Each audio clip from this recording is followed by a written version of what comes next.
अमरावती जिल्ह्यातील दर्यापूर तालुक्यात ढगफुटी सदृश्य पावसाने शेतकऱ्यांची शेती खरडून गेली आहे। दर्यापूरच्या थिलोरी गावातील कपाशी सोयाबीनचे पीक पाण्याखाली गेली असून शेत जमीन खरडून गेल्याने शेतातील कपाशी पिकाचे मोठे नुकसान झाले आहे। त्यामुळे शेतकरी सरकारकडे मदतीची आस लावून बसले आहे। दिवाळीपूर्व आम्हाला हेक्टरी 50,000 रुपये नुकसान भरपाई द्या, अन्यथा एकही आमदार खासदार लोकप्रतिनिधींना गावात फिरू देणार नाही असा इशारा शेतकऱ्यांनी थेट लोकप्रतिनिधींना दिला आहे। त्यामुळे सरकार नेमकी काय भूमिका घेणार याकडे सर्वांचे लक्ष लागले आहे। ज्ञानेश्वर होले थिलोरी।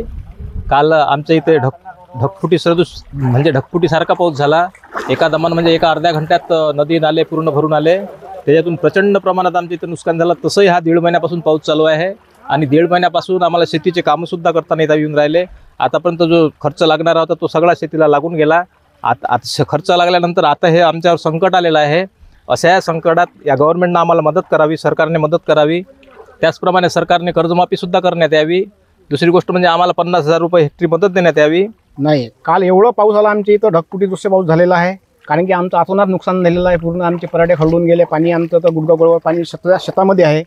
इथं कोणी शासकीय अधिकारी आला नाही ना, कोणी आमदार खासदारचा फोन नाही आला ना, काही ते पाहायला पण आलं नाही। तर आमचं म्हणणं एवढंच आहे सरकारला का त्यांनी आम्हाला 50 रुपये हेक्टरी मदत द्यावी दिवाळीपूर्वी, नाही तर आम्ही कोण्या आमदार खासदाराला इथं गावामध्ये फिरकू देणार नाही।